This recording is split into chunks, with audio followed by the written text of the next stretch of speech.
Television rating കണക്കാക്കുന്ന BARC സംവിധാനത്തിൽ തട്ടിപ്പെന്ന പരാതിയിൽ പോലീസ് എഫ്ഐആർ ഇട്ടാൽ അന്വേഷണത്തിന് എൻഫോഴ്സ്മെന്റ് ഡയറക്ടറേറ്റ് എത്തും. ക്രിപ്റ്റോ കറൻസിയുടെ മറവിൽ നടന്ന തട്ടിപ്പിൽ ചാനൽ ഉടമ കൈമാറിയത് 100 കോടിയുടെ കള്ളപ്പണം. കേന്ദ്ര ഏജൻസികൾ ബാർക്കിൽ പ്രാഥമിക വിവരശേഖരണം തുടങ്ങിയിരിക്കുകയാണ്. കേരള പോലീസ് എഫ്ഐആർ ഇട്ട് കഴിഞ്ഞാൽ ഇനി കളി മാറുമെന്നുള്ള കാര്യത്തിൽ സംശയമില്ല. അപ്പോൾ ഇനി നിർണായകമാകാൻ പോകുന്നത് പിണറായിയുടെ നിലപാടാണ്. പിണറായി എന്ത് നിലപാട് സ്വീകരിക്കും എന്നതിനെ ആശ്രയിച്ചായിരിക്കും മുന്നോട്ട് പോകുന്നത്. അപ്പോൾ ഇതിലൂടെ വിവാദത്തിലാകുന്നത് ആരാണെന്നറിയാമോ? സൈബർ സഖാക്കളുടെയൊക്കെ പ്രിയങ്കരനായ പുതിയ പുത്രനാണ്. വലിയ തോതിൽ കള്ളപ്പണം വെളുപ്പിച്ചു എന്നാണ് 24 ന്യൂസിന്റെ ആരോപണം എന്ന് പറയപ്പെടുന്നത്. കേരളത്തിലെ ഒരു പ്രമുഖ ചാനൽ റേറ്റിംഗ് ഉയർത്തി കാണിക്കാനായിട്ട് ബാർക്ക് ഉദ്യോഗസ്ഥന് 100 കോടി രൂപ നൽകിയെന്നുള്ള ആരോപണമാണ് ഇതുമായിട്ട് ബന്ധപ്പെട്ട് വരുന്നത്. സംഭവത്തിൽ കേരള ടെലിവിഷൻ ഫെഡറേഷൻ പ്രസിഡന്റ് മുഖ്യമന്ത്രിക്കും സംസ്ഥാന പോലീസ് മേധാവിക്കും ബാർക്കിന്റെ മേധാവിക്കും പരാതി നൽകി കഴിഞ്ഞു. കേരള പോലീസിന്റെ സൈബർ വിഭാഗം കേസ് അന്വേഷിച്ചു വരികയാണ് എന്നാണ് സംസ്ഥാന പോലീസ് മേധാവിയായ റവാഡ ചന്ദ്രശേഖർ പറയുന്നത്. അതിനിടെ വിവാദത്തിൽ കേന്ദ്ര ഏജൻസി വിവരശേഖരണം തുടങ്ങിയിരിക്കുകയാണ്. റേറ്റിംഗ് അട്ടിമറിക്കുവാൻ ബാർക്കിലെ മിഡിൽ ലെവൽ ഉദ്യോഗസ്ഥനായിട്ടുള്ള പ്രേംനാഥിന്റെ നേതൃത്വത്തിൽ മുംബൈയിൽ കേന്ദ്രീകരിച്ചിട്ടുള്ള സംഘമാണ് ഈ തട്ടിപ്പ് നടത്തിയത് എന്നാണ് ആരോപണം. റേറ്റിംഗിൽ തട്ടിപ്പ് നടത്തുവാൻ കേരളത്തിലെ ഒരു ചാനൽ ഉടമ ഈ പ്രേംനാഥിന് കോടികൾ കൈമാറിയതായിട്ടാണ് 24 ചാനൽ റിപ്പോർട്ട് ചെയ്യുന്നത്. ക്രിപ്റ്റോ കറൻസി, അതായത് USDT ഡോളർ ടെതർ എന്ന് പറയപ്പെടുന്ന വഴിയാണ് ചാനൽ ഉടമ ഈ പ്രേംനാഥിന് പണം കൈമാറിയത് എന്ന് പറയപ്പെടുന്നു. റേറ്റിംഗ് ഉയർത്തി കാണിക്കുവാൻ ആവശ്യപ്പെടുന്നതും പണം കൈമാറി എന്ന് പറയുന്നതുമായിട്ടുള്ള വാട്സപ്പ് ചാറ്റുകളും 24 പുറത്തുവിട്ടു കഴിഞ്ഞു. അപ്പൊ ഈ സാഹചര്യത്തിൽ ഗൗരവമുള്ള ആരോപണമായിട്ട് കേന്ദ്ര ഏജൻസികളും ഇതിനെ കാണുകയാണ്. PV അൻവറിനെതിരായിട്ടുള്ള കേസിൽ വലിയ ഇടപാടുകൾ ED നടത്തിയിരുന്നു. ഇതിന് സമാനമായിട്ടുള്ള രീതിയിൽ അന്വേഷണം പോവുകയാണ്. അപ്പൊ അൻവറിന്റെ സുഹൃത്തിനെതിരെയാണ് 24 ന്യൂസ് ഇപ്പോൾ ആരോപണം ഉന്നയിക്കുന്നത് എന്നുള്ള സൂചനകൾ വരുന്നുണ്ട്. എന്നാൽ ഈ തട്ടിപ്പിൽ അൻവറിന് പങ്കില്ല എന്നതാണ് വസ്തുത. പരാതിയിൽ FIR ഉണ്ടെങ്കിൽ മാത്രമേ EDക്ക് ഇടപെടാൻ കഴിയൂ. അതിനാൽ മുഖ്യമന്ത്രി പിണറായി വിജയന്റെ നിലപാട് നിർണായകമാവുകയാണ്. ഇവിടെ സൈബർ സഖാക്കൾ അടക്കം നിലവിൽ പുകഴ്ത്തുന്ന വ്യക്തിത്വത്തിനെതിരെയാണ് 24 ന്യൂസ് വിരൽ ചൂണ്ടുന്നത് എന്നതാണ് വസ്തുത. അപ്പോൾ ഇവിടെ ചാനൽ ഉടമയും പ്രേംനാഥുമായിട്ട് ഫോൺ കോൾ വഴി നിരന്തരം ബന്ധപ്പെട്ടിരുന്നു എന്നാണ് പറയപ്പെടുന്നത്. ബാർക്ക് റേറ്റിംഗിൽ കൃത്രിമം നടത്തി അധിക പ്രേക്ഷക പിന്തുണയുണ്ട് എന്ന് വരുത്തി തീർക്കുന്നു. ഫോൺ ഫാമിംഗ് ഉൾപ്പെടെ നിരവധി വിദേശ രാജ്യങ്ങളിൽ നിന്നും യൂട്യൂബ് പ്രേക്ഷകരുടെ എണ്ണത്തിൽ വർധന ഉണ്ടാക്കിയെന്നും റിപ്പോർട്ട് ഉണ്ടാക്കുന്നു. ബാർക്ക് റേറ്റിംഗിൽ തട്ടിപ്പുണ്ട് എന്ന് കാണിച്ച് നേരത്തെ മീഡിയ 1 ചാനൽ റേറ്റിംഗ് സംവിധാനത്തിൽ നിന്ന് പിൻവാങ്ങിയിരിക്കുന്ന ഒരു സാഹചര്യം ഉണ്ടായിരുന്നു. ടെലിവിഷൻ ചാനലുകളുടെ ജനപ്രിയത അളക്കുന്ന അളവുകോലായി പരസ്യദാതാക്കൾ പരിഗണിക്കുന്ന സംവിധാനമാണ് ബാർക്ക് അഥവാ ഈ broadcast audience research council.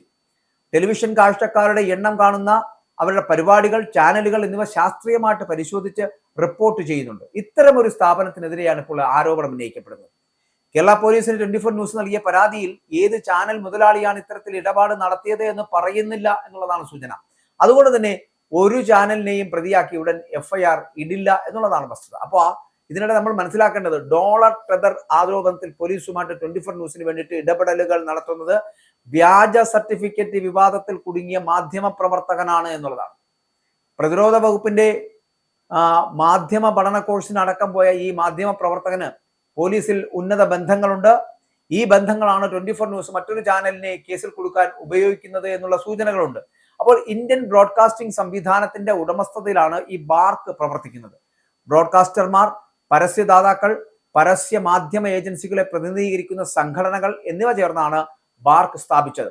Indian broadcasting and digital foundation, Indian agencies association, Indian society of advertisers എന്നിവയുടെ സംയുക്ത പ്ലാറ്റ്ഫോമാണ് ബാർക്ക് എന്ന് പറയപ്പെടുന്നത്. 2010 ജൂലൈ 9 ഇത് നിലവിൽ വരുന്നത്. അതുവരെ ഈ ടെലിവിഷൻ ഓഡിയൻസ് മെഷർമെന്റ് എന്ന സ്വകാര്യ ഏജൻസിയാണ് ഈ സാധനം ഇത് കൈകാര്യം ചെയ്തത്. ഈ ബാർക്ക് എന്ന് പറഞ്ഞ സിസ്റ്റത്തെ കൈകാര്യം ചെയ്തത്. ഏജൻസിയെ കുറിച്ച് പരാതികൾ ഉയർന്ന സാഹചര്യത്തിലാണ് ബാർക്ക് രൂപീകരണം ഉണ്ടായത് തന്നെ. ഇന്ത്യയിലെ പരസ്യ വിപണിയിൽ ഏകദേശം 50,000 കോടിയുടെ വരുമാനമാണ് പ്രതിവർഷം ഇതുമായിട്ട് ബന്ധപ്പെട്ടുണ്ടാകുന്നത്. ബാർക്ക് റേറ്റിംഗിന്റെ അടിസ്ഥാനത്തിലാണ് പരസ്യദാതാക്കൾ ചാനലുകളെ സമീപിക്കുന്നതും. അപ്പോൾ ഇതിനെതിരെ നിരവധി പരാതികൾ ഇപ്പോൾ ഉയർന്നിരുന്നു. ബാർക്കിന്റെ കണക്കെടുപ്പിലെ അപാകതകളെ കുറിച്ചുള്ള പരാതികൾ അതേ പ്ലാറ്റ്ഫോമിൽ നേരിട്ടും മെയിൽ വഴിയും മീഡിയ 1 നിരന്തരം ഉന്നയിച്ചിരുന്നു. പക്ഷേ ഒരിക്കലും ഗുണകരമായിട്ടുള്ള മാറ്റം ഉണ്ടാകും വിധത്തിലുള്ള നടപടികൾ ബാർക്കിൽ നിന്ന് ഉണ്ടായിട്ടില്ല എന്നുള്ളതാണ്. വീണ്ടും മെയിൽ അയച്ച് കാത്തിരിക്കുക എന്നത് അർത്ഥശൂന്യമാണ്. അതിനാൽ തന്നെ മീഡിയ 1 പോലുള്ള ചാനലുകൾ ബാർക്കുമായുള്ള ബന്ധം ഉപേക്ഷിക്കുകയായിരുന്നു. ഇപ്പോൾ അതിനിടെയാണ് ഇപ്പോൾ 24 ന്യൂസ് ഉന്നയിച്ച ബാർക്ക് റേറ്റിംഗ് തട്ടിപ്പിൽ പ്രാഥമിക അന്വേഷണം തുടങ്ങിയെന്ന് സംസ്ഥാന പോലീസ് മേധാവിയായിട്ടുള്ള റവാഡ ചന്ദ്രശേഖരൻ അറിയിച്ചിരിക്കുന്നത്. പരാതിയിൽ പ്രാഥമിക അന്വേഷണം നടന്നുകൊണ്ടിരിക്കുകയാണ് എന്ന് DGP പറയുമ്പോഴും പ്രാഥമിക അന്വേഷണത്തിലെ കണ്ടെത്തലിന്റെ അടിസ്ഥാനത്തിൽ ഇനി മുന്നോട്ട് പോവുകയാണെന്ന് അദ്ദേഹം പറയുമ്പോൾ ഈ സംഭവം വളരെ ഗൗരവം ഉള്ളതാണ് എന്ന് സർക്കാർ അടക്കം മനസ്സിലാക്കേണ്ടതാണ്. ഇവിടെ വേറൊരു കാര്യം വെച്ചാൽ 24 ന്യൂസിനെ നയിക്കുന്നത് ശ്രീകണ്ഠൻ നായരാണ്. ശ്രീകണ്ഠൻ നായർ ഒരു പൊതുവേദിയിൽ ചില സൂചനകൾ പുറത്തുവിട്ടിരുന്നു. SK എന്നറിയപ്പെടുന്ന ശ്രീകണ്ഠൻ നായർ പോലും തട്ടിപ്പ് ചാനലിന്റെ പേര് പുറത്തു പറയുന്നില്ല എന്നുള്ളതാണ് വാസ്തവം. പലവിധ വിവാദങ്ങൾ കുടുങ്ങിയ ചാനൽ ഉടമയാണ് ഇതിന് പിന്നിലെന്ന് 24 ന്യൂസിന്റെ ചർച്ചയിൽ വരുന്നവരടക്കം ആരോപിക്കുന്നുണ്ട്. എന്തായാലും ബാർക്കിന്റെ വിശ്വാസ്യതയാണ് 24 ന്യൂസ് ചോദ്യം ചെയ്യുന്നത്. അതീവ ഗുരുതര ആരോപണമാണ് 24 ന്യൂസിന്റേതെന്ന് പറയേണ്ടിയിരിക്കുന്നു. ആരോപണ വിധേയനായിട്ടുള്ള ചാനൽ ഉടമയ്ക്കെതിരെ കള്ളപ്പണ ഇടപാട് അടക്കം ഉന്നയിക്കുന്നുണ്ട്. ഈ വിവാദവുമായി ബന്ധപ്പെട്ടിട്ട് മെയ് 17 ഈ വിവാദ മെസ്സേജ് എന്നും അത് കഴിഞ്ഞുള്ള ബാർക്കിലാണ് തട്ടിപ്പ് പ്രതിഫലിക്കുന്നത് എന്നൊക്കെയാണ് 24 ന്യൂസ് പറയുന്നത്. അതായത് മെയ് 22 പുറത്തു വന്ന ബാർക്കിൽ 2025 മെയ് 22 പുറത്തു വന്ന ബാർക്കിൽ 105 പോയിന്റുമായിട്ട് ഒന്നാമനായത് അന്ന് റിപ്പോർട്ടർ TV ആയിരുന്നു. രണ്ടാമതുണ്ടായിരുന്നത് ഏഷ്യാനെറ്റ് ന്യൂസ് ആണ്. അന്ന് അവർക്ക് കിട്ടിയത് 98 പോയിന്റ്. 2025 മെയ് 17 ചാനൽ ഉടമ രാവിലെ 6:19 പ്രേംനാഥിനോട് വാട്സപ്പ് ചാറ്റിലൂടെ സ്കോർ എത്ര എന്ന് ചോദിക്കുന്നു. അതിന് മറുപടിയായിട്ട് അല്പസമയത്തിന് ശേഷം 6:33 പ്രേംനാഥ് ബിൽ അപ്ഡേറ്റ് എന്ന് പറയപ്പെടുന്നു. 6:35 ചാനൽ ഉടമ ഓക്കെ എന്ന് തിരിച്ചു മെസ്സേജ് അയക്കുന്നു. തുടർന്ന് അന്ന് തന്നെ വൈകിട്ട് 3:10 113 to 116 എന്ന് പ്രേംനാഥ് ചാനൽ ഉടമയ്ക്ക് റേറ്റിംഗ് നമ്പർ അയക്കുന്നു. തുടർന്ന് വന്ന റേറ്റിംഗിൽ ഈ നമ്പർ കൃത്യമായി എന്നതും തട്ടിപ്പിന്റെ തെളിവായി അവശേഷിക്കുന്നു. ഇതാണ് 24 ന്യൂസ് പറഞ്ഞു വയ്ക്കുന്ന കാര്യം. അതായത് മെയ് 22 മെയ് 17 കഴിഞ്ഞ് ബാർക്ക് റേറ്റിംഗ് വന്നത്. ആ ആഴ്ച മലയാളത്തിലെ ന്യൂസ് ചാനലുകളിൽ 100 പോയിന്റ് കടന്നത് റിപ്പോർട്ടർ TV മാത്രമാണ്. അപ്പോൾ ഏഷ്യാനെറ്റ് ന്യൂസിന് 98.25 പോയിന്റ് മാത്രമാണുള്ളത്. 24-ന് 76.4 പോയിന്റ്, റിപ്പോർട്ടിന് ഒന്നാം സ്ഥാനത്ത് 105 പോയിന്റ് ഉണ്ടെന്നതാണ് വസ്തുത. അപ്പോൾ ഈ ആഴ്ചത്തെ ന്യൂസ് ചാനൽ റേറ്റിംഗിനെയാണ് 24 ന്യൂസ് സംശയത്തിന്റെ നിഴൽ നിർത്തുന്നത്. ബാർക്കിൽ പ്രേംനാഥ് എന്ന ജീവനക്കാരുണ്ടോ എന്നത് ഇപ്പോൾ നിർണായകമാണ്. എന്തായാലും 24 ന്യൂസ് പരാതി പോലീസിന് നൽകി കഴിഞ്ഞിട്ടുണ്ട്.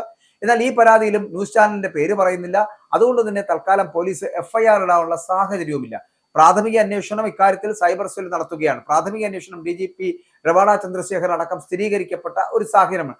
ഇതോടൊപ്പം ഇനിയുമുണ്ട്. ഇത് മാത്രമല്ല തട്ടിപ്പ്. ഇതോടൊപ്പം ഈ തട്ടിപ്പിന് കളമൊരുക്കുവാൻ വേണ്ടിയിട്ട് യൂട്യൂബ് വ്യൂവർഷിപ്പിലും വ്യാപകമായിട്ടുള്ള തട്ടിപ്പ് നടത്തുവാൻ വേണ്ടിയിട്ട് ഫോൺ ഫാമിംഗ് എന്ന സാങ്കേതിക വിദ്യയും ചാനൽ ഉടമ ഉപയോഗിച്ചു എന്നുള്ളതാണ്. മലേഷ്യ, തായ്ലാന്റ് എന്നീ രാജ്യങ്ങളിലെ ഫോൺ ഫാമിംഗ് ഏജൻസികൾക്ക് കോടികൾ നൽകി ആധുനിക സാങ്കേതിക വിദ്യ ഉപയോഗിച്ച് യൂട്യൂബ് വ്യൂവർഷിപ്പ് അത് ഉയർത്തി റേറ്റിംഗിലെ തട്ടിപ്പിന് പശ്ചാത്തലമൊരുക്കി എന്നുള്ളതാണ്. ഇതോടൊപ്പം തന്നെ പ്രചരണത്തിന് പെയ്ഡ് സോഷ്യൽ മീഡിയ പ്ലാറ്റ്ഫോമുകളെയും കൂട്ടുപിടിച്ചു എന്നാണ് പറയപ്പെടുന്നത്.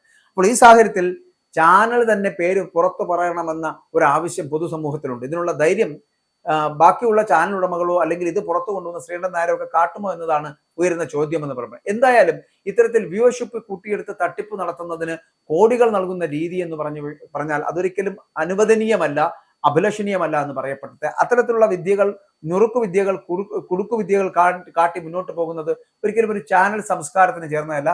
മാത്രമല്ല ഈ ന്യൂസ് എന്ന് പറയപ്പെടുന്ന സമയം വാർത്താ വിഭാഗവുമായിട്ട് ബന്ധപ്പെട്ട് വരുന്ന ചാനലുകൾ എപ്പോഴും കൈകാര്യം ചെയ്യേണ്ട കുറച്ചുകൂടി ഗൗരവകരമായിട്ടുള്ള വിഷയമാണ്. അതിനകത്ത് ഇത്തരത്തിലുള്ള നുണകൾ ഉണ്ടാക്കുക അല്ലെങ്കിൽ കള്ളത്തരങ്ങൾ കാണിക്കുക എന്ന് പറയപ്പെടുന്നത് ഒരിക്കലും ഭൂഷണമല്ല എന്ന് പറഞ്ഞുകൊള്ളട്ടെ.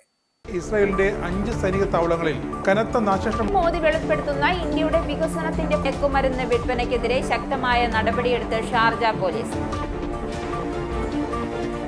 അമേരിക്കയിലെ സാധാരണ മനുഷ്യരോട് കൂടിയാണ് കോൺഗ്രസിനുള്ളിൽ പങ്കുവയ്ക്കാൻ ഓപ്പറേഷൻ സിന്ദൂറിൽ ഉപയോഗിച്ച